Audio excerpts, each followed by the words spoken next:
कुछ ही देर के बाद जो इस रौनक महफिल हैं वो आपसे मुखातिब होंगे। उससे पहले चूँकि इस महफिल में बड़ा अच्छा हुआ कि अशार का सिलसिला चल पड़ा, जो बात आदमी एक बड़ी तकरीर में नहीं कह पाता है, जिन एहसासात का इजहार आदमी बड़ी बड़ी इबारतों में नहीं कर सकता। एक शेर उस तमाम आपके कैफियत, आपके दिली कैफियत को बयान करने में काफ़ी होता।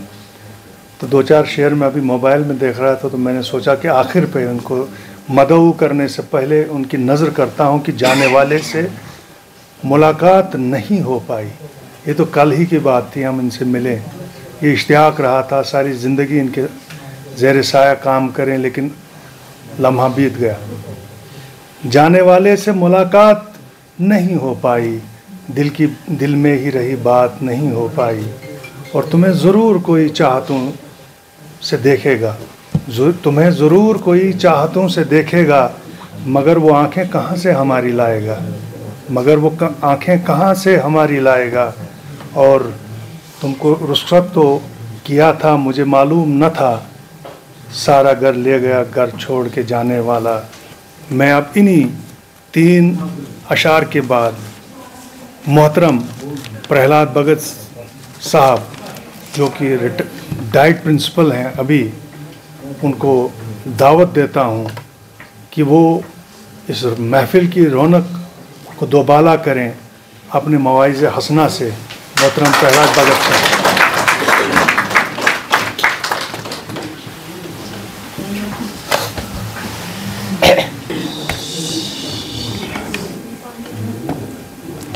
यहाँ बैठे किस किस का नाम लूँ तो किसका छोड़ दूँ, सारे नाराज़ हो जाएंगे अगर कोई रह गया। मैं सबका शुक्रगुजार हूँ, जिसमें मेरे अपने भी हैं, पराये भी हैं। पराये तो मेरा है ही नहीं कोई, वैसे भी नहीं, ना मैंने कभी किसी को पराया समझाई। आखिर वो घड़ी आ गई जिसका इंतज़ार था। 38 साल इंतज़ार करने के बाद तो इसका सामना हो गया है। इस सफ़र में क्या क्या देखा, क्या क्या पाया, किस किस डगर से गुजरना पड़ा, आज उस सब का खात्मा होने जा रहा है। एक नई जिंदगी में शामिल होने जा रहे हैं।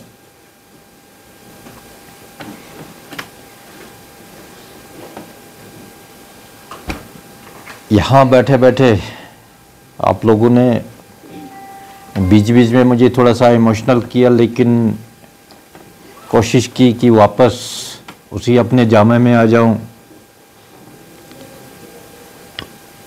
इंसान गमज़दा भी हो, खौफज़दा हो, कुछ भी ज़दा हो मैं, लेकिन अपने दिमाग को, अपने इमोशंस को जब तक ना हम बैलेंस बना के चलें तो वो वाले तासुरात दूसरा भांप जाता है। चाहे आप किसी भी कैपेसिटी में हो। आपने मुझे कहा कि नहीं आप सक्सेसफुल रहे, तो सक्सेसफुल मैं नहीं रहा। वो जज्बात थे, मैं बार बार कहता भी रहा और अभी भी लास्ट मोमेंट तक कहता रहा, यार घर से आते हो, अगर लड़के भी आते हो तो घर का वो उधरी छोड़ देना। स्कूल में लड़ते हो तो स्कूल का लड़के तो घर में जाओगे तो वो दोनों जगह। तो जो ही वो वाला गेट एंटर किया जहां आप जा रहे हो, तो वो पीछे वाला गेट कुछ देर के लिए भूल जाओगे। अगर वहां भी अगर आपको घर की लड़ाई याद रहेगी तो आप बच्चों को पढ़ा नहीं सकोगे, अपना काम नहीं कर पाओगे। तो सिंसियरिटी तभी बनेगी जब आप उस चीज को फॉलो करोगे। टीचर बनना मेरा मुकद्दर था, तो टीचर बन के रहना मेरे हाथ में था। बहुत कोशिश की थी। कोशिश क्या थी वो मैं वही कहूंगा कि मुकद्दर था।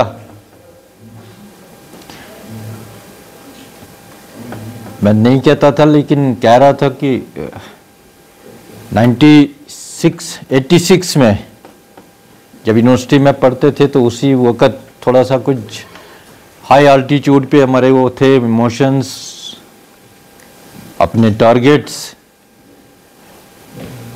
लेकिन वो डगर छूटने के बाद फिर मुझे याद आने लगा कि जब मैं छोटा था तो मेरे घर के साथ में एक दीवार थी, वहाँ पर पत्थर लगे होते थे और साइड पे, तो मैं सोटी लेके उनको मारता था, क्योंकि हमें स्कूल में टीचर्स मारते थे तब तो हाथ पक्के हो जाते थे, तो मैं उन पत्थरों को मारता था। और आज मुझे याद आ रहा था, बार बार आता रहा, बीच में भी याद आता रहा कि यार मेरी किस्मत में शायद वो टीचर बनना था, तभी मैं उन पत्थरों पे ही अपने वो गुस्सा छांटता था। लेकिन इतना ज़रूर हो गया कि पत्थरों को तो चलो, उनसे कुश्ती करने के बाद बाकी फिजिकल फाइल्स सामने आ गई, बच्चे आ गए। कुछ ऐसे बच्चे उनका सामना करना पड़ा जो उस लायक नहीं थे कि वो पढ़ पाए, और कुछ ऐसे बच्चे आ गए जो अच्छी हालत में पहुंच गए।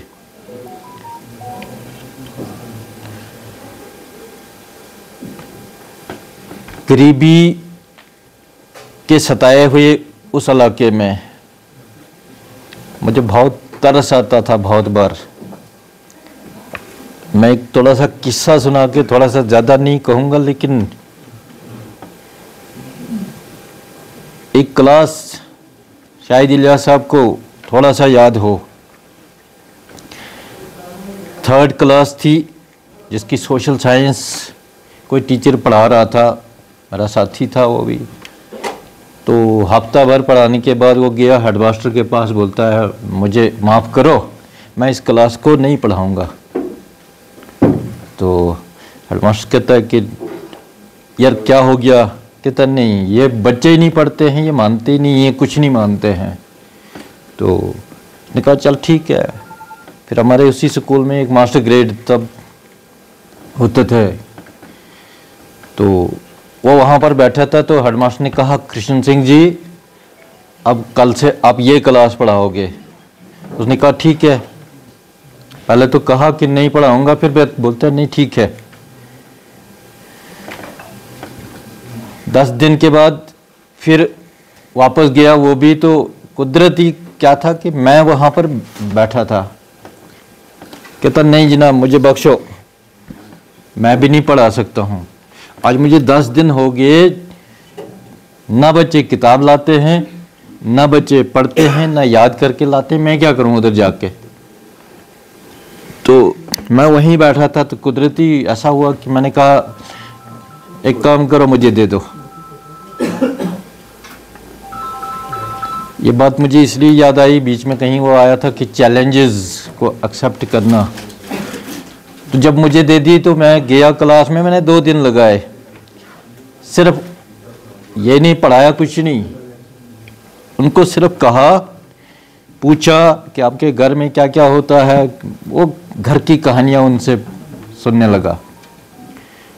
और दूसरे दिन शाम को मुझे ये महसूस हुआ कि इनके पास गरीबी इतनी है कि ये ना किताब खरीद सकते हैं, ना कॉपी खरीद सकते हैं, ना पेन खरीद सकते हैं, तो ये पढ़ेंगे क्या? इनके पास किताब है ही नहीं। तो हमारे मास्टर बेचारे जाके तो बोलते हैं कि बोलो खोलो भाई किताब। तो मैं उस शनिवार को जब घर आया तो आते बार पहले ही मरहूम अपने अनिल परिहार जी की दुकान पे गया। पहले वो पूरे 7 सेट लेके, कापियाँ भी पेंसिल भी सारी खरीद के तो ले आया घर। तो मंडे को जब वापस चला गया तो वो 7 उठा के गया। और उसके बाद फिर शुरू किया मैंने, उनको जब बांट दिए, बोला किसी को नहीं, किसी मेरे मुझे लगता है इलियास साहब को भी वो उधर ही होते थे। लेकिन और हफ्ता पढ़ाने के बाद मैं सीधा गया हेडमास्टर के पास। मैंने कहा आप चलो मेरे साथ। कहता कहाँ जाना है? मैंने कहा मेरी क्लास में। कहता यार उधर क्या करना है? मैंने कहा चलो तो सही। उठाया मैंने, मैं जिद्दी भी थोड़ा सा था भी, अभी भी हूँ। तो वो चल पड़ा। तो मैंने कहा ये मैंने 2 लेसन पढ़ाए इनको, इनमें से आप कुछ भी सवाल इनको पूछो, और किसी भी बच्चे को, 7 ही बच्चे थे, मैंने कहा एक में से 7 में से किसी एक को और कोई भी सवाल पूछो। जो ही उसने पूछा तो वो जवाब दे दिया हमने। कहता यार तूने क्या जादू किया? मैंने कहा मैंने कुछ नहीं किया। मैंने कहा मैंने सिर्फ ये बताने के लिए लाया कि ये पढ़ते हैं। तो जब तक न हम एक दूसरे की नफ्सियात को, उसकी साइकोलॉजी को पढ़ेंगे, तब तक ना हम किसी के साथ जस्टिस कर सकते हैं, ना उसको कुछ दे सकते हैं, ना उससे कुछ ले सकते हैं। जब हम एज टीचर थे, एज लेक्चरर थे, तो तब तक हम किसी और के माते थे। एक अभी जावेद साहब ने इधर बात उठाई कि हम उधर थे हाई सेकेंडरी में, तो मुझे एक घटना वो भी याद आ रही है कि जब मैं एक दिन पहली बार लगाई थी काली पैंट, तब तक रफ एंड टफ ही चलता था, तो मेरा वो बूट जो था वो उधर उस ड्रेजेट के साथ फंस गया और वो खड़ा उठ गया, और वो सारा गर्दा जो था उस मेरी काली पैंट पे पड़ा। तो मैंने कहा यार ये हालत है हमारे स्कूलों की। तो इन्हीं ने अभी कहा था कि बाबर साहब ने कहा था कि हमारे J&K में पहला स्कूल था जिसके ऑफिस में टाइल लगना शुरू हो गई थी।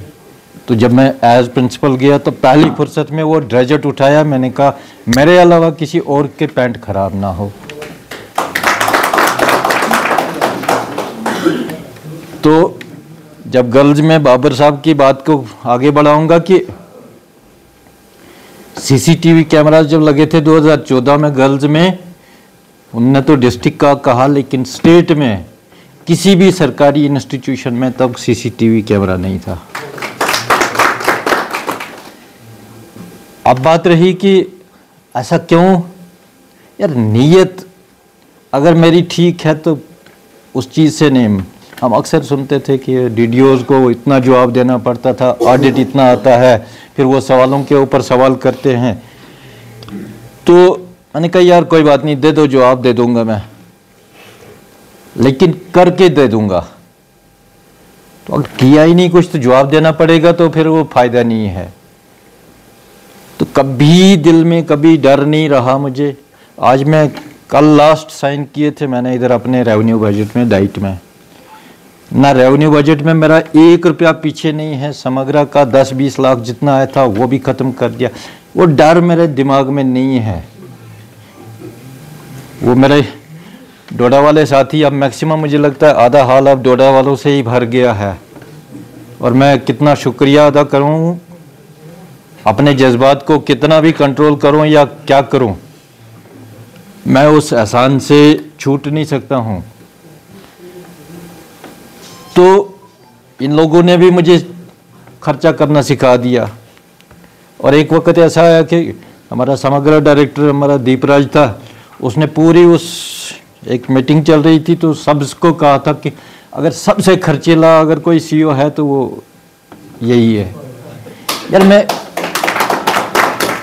अपने घर के लिए उसमें से खर्चा नहीं किया, जो आता है आप लोगों के लिए आता है, स्कूलों के लिए आता है, अच्छे के लिए आता है। तो अगर उसको भी खर्च ना करें तो फिर किस लिए क्या करना है? इस कमरे में अगर महीना पहले आप आते तो शायद बोलते कि यार कहाँ घुस गए हम। मेरे साथियों ने यहाँ वो बहुत महंगे महंगे पर्दे लिए थे। मैंने कहा नहीं, पर्दे सस्ते लो लेकिन लो अच्छे से। तो आज आप यहाँ पर बैठे हैं तो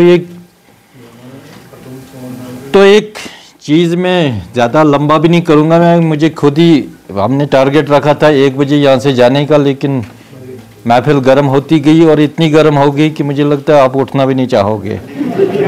लेकिन मेरा खाना ठंडा हो जाएगा आपके खाया। तो बहुत पहले ये लिखने पढ़ने का थोड़ा सा वो शौक तो कभी गया नहीं। एक कोटेशन पढ़ी थी और वो क्या थी कि वाई टू थिंक पुअर। बहुत गहरा है वैसे, मुझे सारी उम्र इसने मुतासिर किया। Why to think poor when it costs the same energy to think rich? और मैं हर मोड़ पे इस चीज़ को रिपीट करता गया। मेरे दिमाग में इतना वो भरा जाएगा, गलत सोचता रहूँगा, अब मैं उसको ये करूँगा, उसने मेरे साथ ये छेड़ा, इसने मुझे ये कहा, उसने मुझे के जावेद साहब ने कहा कि मेरी वजह से आप मुझे तो मेरे लिए तो बहुत एक वो क्या बन गया, मैं कहूँगा कि ब्लेसिंग्स। जब मैं ठाठी से आया था, ट्रांसफ़र होके आया था, 3 गाड़ियाँ, मैं कहता हूँ कि हर बच्चे ने अपनी तरफ से एक टोकन ऑफ लव मुझे दिया था। वहाँ का जो स्टाफ आया था मेरे साथ ट्रांसफ़र होके, तो 3 गाड़ियाँ भरी हुई थी, छोटे छोटे बच्चों को देखता था मैं, अपने हाथ से बनाए हुए खिलौने वो तक मुझे दिए। और ठाठरी पिछले दिनों में जब मैं एज CEO था तो वहाँ का DDC ये खुद ही जानते हैं, हमारे संदीप जी मनास, वो एक दिन आया डोडा, वहाँ बैठा है मेरे पास, बोलता है सर मैं एक चीज़ कहना चाहता था आपको। मैंने कहा पता नहीं क्या बोलोगे यार, आप तो वो हो रिप्रेजेंटेटिव। कहता मुझे बताओ आप ठाठरी वालों को क्या पिलाया है आपने। मैंने कहा मैंने कुछ नहीं पिलाया, उन्होंने खुद ही खिलाया, चाय वो नमकीन बनती है तो वही पिलाई है मुझे। तो मैंने कहा क्या हो गया। कहता मैं जिस भी गांव में जाता हूं, जहां भी जाता हूं, कोई भी कोना, वहां पर पहले आपका चर्चा होता है कि वहां पर एक ऐसा आदमी आया था, तो वो फिर खुद ही कहता है अगर कहीं गलती से मुझे और आपको इलेक्शन लड़ना पड़े आमने सामने तो मुझे 10 वोट भी नहीं मिलने हैं, सारे वोट आपको। तो ये ठाठरी के जाने का मुझे जावेद साहब ने मुझे एक ऐसा सिला दिया कि मेरी रेपुटेशन इतनी बढ़ गई कि मुझे पता ही नहीं चला कि मैं कहाँ था। तो इसलिए वो डाइस, वो क्या ब्लेसिंग्स इन डिस्गाइज, वो ऊपर वाले को मंजूर था। जब CEO बना तो डोडा में, तो डोडा का आज पूरा काफिला इधर पहुंच गया, ये भी तो मुझे वही मिला। काम करने वाले ये लोग थे जिन्होंने मेरी तारीफ की, तो मैंने कुछ नहीं किया। मैं सिर्फ एक चीज़ करता था जो मैं खुद कहूँगा कि सस्ता काम था मेरे पास, शाबाश करना मेरा काम था। तो शाबाश मेरे कौन सा मेरा घाटा जाता था, कुछ खर्चा नहीं है, कुछ नहीं है, 1 रुपया भी नहीं लगा। चाय इन लोगों ने पिलाई, खाना इन लोगों ने खिलाया। आज मैं आप लोगों से कहूँगा कि मैंने जब मैं डोडा गया था, मैंने घर से लिया था 10 किलो चावल, 10 किलो का आटा गुथी, और 2 साल गुजारने के बाद मसा ही वो 10 किलो खत्म हुए मेरे। तो मैंने क्या खर्चा किया। तो अगर किसी को शाबाश कहा, अप्रिशिएट किया, तो मुझे लगता है कि मेरा कुछ नहीं किया। तभी कहता हूँ कि वाई टू थिंक पुअर। मैं नुक्ताचीनी करता, सुहेल इतना गंदा आदमी है, अख्तर इतना गंदा है, वो इतना गंदा है, वो काम नहीं करता है, उसने ये किया, उसने वो किया, तो मुझे लगता है मैं तो खुद ही परेशान होकर निकलता। लेकिन मैंने सिर्फ कहा कि यार आप ही लोग हो, सब कुछ आपने काम करना है, आप ही करते हो। 8-8 बजे तक, 9-9 बजे तक बैठते थे ये लोग, करते थे। और कुदरत का इन लोगों का इतना एहसान था कि मेरे टेबल पर एक भी फाइल पेंडिंग नहीं होती थी। मेरे जाने से पहले कंप्लेंटों के वो अलमारियां भरी थी, और कंप्लेंट डील करता था ये जो अभी आपके सामने था सुहेल। और यही इसको शायद बताना उस तरफ ख्याल नहीं रहा। मेरे 2 साल में इसकी सारी अलमारी खाली हो गई उस कंप्लेंटों की। आई नहीं, कोई कंप्लेंट ही नहीं है। आती भी थी, सुहेल खुद ही बोलता था ये फाइल वहीं से गायब हो जाती है। बिठाया उस आदमी को, 10 मिनट बात की, यार बोल क्या तेरी कंप्लेंट क्या है। जो ज़्यादा कोई होता है उस किस्म का जो मानता नहीं था। एक दिन एक आदमी आया था, ज़बरदस्ती वो किसी की शिकायत कर रहा था, तो मैंने कहा यार शिकायत मत किया करो, आदमी आप कॉपरेट करो उस आदमी के। फिर उसने तो दूसरी बार जब आया फिर वैसे ही, तो मैंने अपना चपरासी बुलाया, मैंने कहा इसकी पहले तलाशी करो नीचे से ऊपर तक। तो ऐसा उसी पे फिर फार्मूला वही लगाया कि वाई टू थिंक पुअर। सोचो, बड़ा सोचो, अच्छा सोचो, अच्छे के लिए सोचो। अगर आप बुरा सोचोगे, एक चोर जब घर से निकलता है चोरी करने के लिए, उसको 50 बार 50 चीज़ें सोचनी पड़ती हैं। मैं वो खिड़की फांदूंगा, फिर वहाँ से सरिया तोड़ूंगा, फिर जंदरा तोड़ूंगा, फिर अगर किसी ने आवाज़ सुनी मेरी, फिर पता नहीं क्या होगा, अंदर से कोई जागेगा, फिर वो ऐसा होगा, अगर पकड़ा गया तो पुलिस ले जाएगी, पुलिस लेगी तो फिर उसके बाद कितना भरना पड़ेगा। उसके बरअक्स अगर वो ये कहेगा कि मैं सुबह उठ के गिनती लेके जाऊँगा, मजदूरी करूँगा, शाम को 500 रुपये जेब में डालूंगा, कोई खतरा नहीं, शाम को सो जाएगा, सुबह उठेगा। तो फर्क इतना ही था। Why to think poor. तो मैं सभी को यही कहूंगा कि मैं सिर्फ इस फार्मूले पे चलता रहा, और जिसने मुझे आज आप लोगों से सही सलामत रुखसत कर दिया, अच्छी हालत से एक अच्छी लंबी चौड़ी बारात लेके मैं जा रहा हूं अपने घर। तो मैं सबका एहसानमंद रहूंगा। बाहर से इतने लोग इतना अपना टाइम ज़ाया करके मेरे लिए आए, भद्रवा से लोग आए हैं, डोडा से आए हैं, जो शायद कभी नहीं जाते किसी के, तो वो भी आज मेरे साथ अगर चल रहे हैं तो वो भी मेरे लिए एक, तो आज खुशकिस्मती ये है कि मेरे सामने अपने बच्चे भी हैं। मैं भाई तो कभी समझा नहीं, मैंने तो इसको भी अपना लड़का ही समझा हमेशा, क्योंकि अगर भाई समझता तो शायद मैं कुछ नहीं करता, फिर वो बयाली हो जाती है, फिर हमारी हिस्सेदारी हो जाती है। तो इसलिए मेरे जहन में अभी तक भी ऐसी बात कभी जागी नहीं कि मैं, हाँ बोलने में तो आता है, जहाँ भी बोलना है तो भाई साहब। तो खुशकिस्मती है कि किसी की तरफ से मुझे कोई वो नहीं है कि मैं कहूँगा कि मेरा लड़का ऐसा। मैं इसी लड़के की एक, जो अभी बोल रहा था, एक ही बात कही थी मैंने जब दिल्ली यूनिवर्सिटी में गया था। तो मैंने कहा यार यहाँ बहुत से खतरे हैं, अच्छे भी हैं, बुरे भी हैं, ये भी है, वो भी है। तो इसने एक जवाब दिया था मुझे उधर से। मैं तब से ये शहादत है कि मैंने कभी नहीं ना पूछा, ना मैंने बताया, तो ना मुझे कोई शिकायत हुई। कहता जब इतने नंबर लेके इतने बड़ी यूनिवर्सिटी में दाखिला लिया है, यहाँ पर अब ये 93% लेके गया था, तो कहता है मैं तो लास्ट पर हूँ, तो बाकी लोग तो 95% से ऊपर ही हैं सारे। तो उन्होंने कुछ सोच के ही आए होंगे, कितना खराब करेंगे मुझे। तो मैंने कहा चल इतनी सोच ही काफ़ी है। तो ठीक है, अभी तक 10 साल गुजरने के बाद भी फिर भी मुझे लगता है दूसरा होता तो शायद सामने के लायक ही नहीं होता। तो है इन्हीं भाई साहब को डांट के मैंने एक दिन डांट खाई थी बहुत ज़्यादा अपनी माँ से। ये मैट्रिक में फेल हो गए थे। आज वो ये चीज़ें बोलने की नहीं थी, लेकिन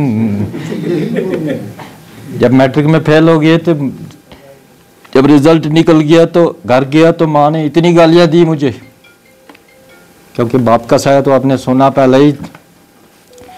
बाकियों को इतने पीछे जाते हैं लोग, मुझे अभी भी वो डायलॉग अभी भी वो वैसे के वैसे याद हैं। सबको नकल दिखाने जाते हैं, इसको भी दिखाई होती नकल तो ये भी पास होता। तो मैंने एक ही जवाब दिया था माँ को, और वो भी बड़े मैंने कहा ये 10 बार भी फेल होगा, मैं एक बार भी नकल दिखाने नहीं जाऊंगा। और शायद पता नहीं इनको याद हो ना हो, तो मेरे ख्याल में वही बात पकड़ी। दूसरी बार मेहनत की तो पीछे मुड़ के नहीं देखा। तो आज चलो ऊपर वाले की मेहरबानी से जहाँ भी पहुँचे है तो अच्छी हालत में है। मेरा भी सीना चौड़ा है, देता। वो कहते हैं ना कि अपनी जगह जब खुश हो सारे, तो मैं कहता हूँ उससे बड़ी खुशी और कुछ नहीं है। लेकिन मैं ये कहूँगा साथ में इसी को जोड़ के कि मेरे गाँव के, मेरे आस पड़ोस के जितने भी, मैंने कभी किसी बच्चे को ये नहीं समझा कि ये किसी का बच्चा है। जो भी मिलता है सलाह देता हूँ, अच्छी सलाह देता हूँ। हमारे पीछे कई डीसी ऑफिस में मीटिंग होती थी ड्रग्स के मुतल्लिक, तो मुझे पूछते थे आपके गाँव में क्या है। तो मैंने कहा मेरे गांव का कोई बच्चा ऐसी हिम्मत नहीं करेगा, अगर वो खाता भी होगा, पीता भी होगा, शराब भी पीता होगा, तो मेरे सामने वो कभी इस किस्म के हालत में मेरे सामने कभी नहीं आएगा। इसलिए मेरे तरफ से वो ड्रग फ्री है। और वाकई कोई उस किस्म का नहीं है। मेरे अभी यहाँ अगर पूछोगे आप पीछे जितने भी बैठे हैं, तो शायद नाम ही सुनते हैं तो थोड़ा सा एक वो लग जाता है कि यार कोई है, डर जैसा है अभी। तो बहुत टाइम हो चुका है, मैं फिर अगर खुद ही लंबा हो गया तो फिर अच्छा नहीं होगा। मेरी तरफ से आप लोगों का इतना एहसान है, आपने इतना टाइम गुजारा मेरे साथ। हमने टारगेट रखा था, मैंने रखा था कि यार पूरी ज़िंदगी 38 साल मैंने कभी वो चोरी नहीं की थी, आज के दिन मैं चोरी करूँगा। और वो किसकी 3 घंटे एडवांस में जाने की। सबको मैंने बताया था कि 2 बजे मेरे पास आ जाना। और मैंने ये सोचा था कि आज सरकारी नौकरी का 3 घंटे में चोरी करूँगा, लेकिन ऊपर वाले का करम कि आज भी चोरी करने नहीं दी। 4 बज ही रहे हैं मुझे लगता है। तो इससे यही हो गया कि ऊपर वाले को वो भी मंजूर नहीं था कि तू आज भी मत कर चोरी। तो मैं फिर से सबका एहसान जताते हुए एक रिक्वेस्ट करूंगा, जितने यहाँ बैठे हैं एक भी मिस नहीं होना चाहिए। मेरे साथ मत चलो, बारात बन के नहीं चल रहा, लेकिन मैंने एक और रखा है प्रीति भोज, जिसको हम कहते हैं 2 दाने कहीं बैठ के इकट्ठे। तो मेरे साथ चलेंगे, मुझे आसानमंद उससे थोड़ा सा ये मिलेगा कि नहीं वाकई इन्होंने मुझ पर एहसान कर्म किया है। तो मेरे साथ चलेंगे, मैं ये आप लोगों को प्रार्थना करता हूँ। तो अपने डाइट फैकल्टी को शुक्रिया कहते हुए, लास्ट के 10 महीने जो मैंने इधर गुजारे बहुत अच्छे गुजरे। मुझे जो कहीं मुझसे हो सका तो मैंने डांटने में मैं बहादुर हूँ, ऐसी बात नहीं है। वो कहते हैं ना कि जब आदमी कुर्सी पे बैठता है तो 12 रुपये बनना चाहिए, तो उसमें भी मुझे कोई वो नहीं थी। लेकिन किसी को अगर अनड्यू मैंने डांटा नहीं है, ऐसी बात नहीं है, किसी को ज़ोर से नहीं बोला है, ये मुझे अपनी जगह पूरा यकीन है। इसके लिए मुझे अपने आप से कोई शिकायत भी नहीं है। लेकिन अगर किसी को डांटा है, उसके भले के लिए डांटा है, अगर फिर भी उसको बुरा लगा हो, और वो सिर्फ में ये, अब यहाँ तीनों पार्टियां हैं, डोडा वाली पार्टी भी है, सी ऑफिस किश्तवाड़ की भी है, और डाइट की फैकल्टी भी है। किसी को भी गाहे बगाए गलती से किसी नीतन तो मैं फिर भी नहीं दोहराऊंगा। अगर किसी को बुरा लगा हो मेरी बात का, तो मुझे आज के दिन में उसको भूल जाएंगे। जावेद साहब ने तो कहा कि मैंने बुरा सताया, लेकिन मुझे नहीं, मैंने पहले ही उसका एक्सप्लेनेशन दे दी। मुझे किसी ने नहीं सताया, ये हमारा अपना कर्म है, अपने सारा कुछ लेखा जोखा ऊपर से आता है, जिसको हमने यहाँ पर आके गुजारना है। तो हम उस रूटीन में चल के तो ये सफ़र ख़त्म कर चुके हैं। अब नया सफ़र के लिए क्या है क्या नहीं है वो कल का वक्त बताएगा। कौन सी पार्टी ज्वाइन करनी है, कौन सा सोसाइटी ज्वाइन करनी है, वो मैं पार्टी इन द सेंस के पॉलिटिक्स की बात नहीं कर रहा मैं। तो वो क्या करना होगा, वो अगर जिंदगानी रही तो वो भी करेंगे, जिंदगानी रही तो अच्छे के लिए और थोड़ा सा काम करेंगे। लेकिन सबसे बड़ी है कि मैं आप लोगों की उस सेहतयाबी के लिए भी दुआ करूंगा और आप मेरे लिए दुआ करेंगे। हम सब अच्छी तरह से जिएं, खुश असलूबी के साथ जिएं, तो मिलते रहेंगे। मेरे लायक कभी किसी को ज़रूरत हो, कुछ भी, जहां आप समझते हो कि ये हमें सलाह दे सकता है, कुछ मदद कर सकता है, तो मेरा दरवाज़ा कभी ना बंद हुआ था तो ना होगा। तो all the best wishes for all of you.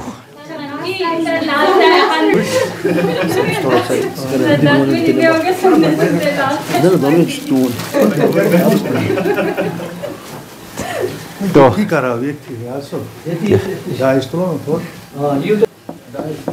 चलते चलते अब सीधा, अब वो आप ही फैसला करें कि कैसे चलना है। अगर चौगान में चलना है तो बर्फ़ के नज़ारे देखते हुए चलेंगे। सफ़र पे तो उसी घर में वापस मुड़ना चाहता हूँ, क्योंकि मैंने घर भी नहीं बदला, कुछ नहीं बदला। मेरे बाप का ही बनाया हुआ घर है, मेरा कुछ नहीं है उसमें भी। तो उसके बाद एक थोड़ा सा भोगेंगे, लेकिन इंसानियत वाली हैसियत से मिलते रहेंगे। Thank you.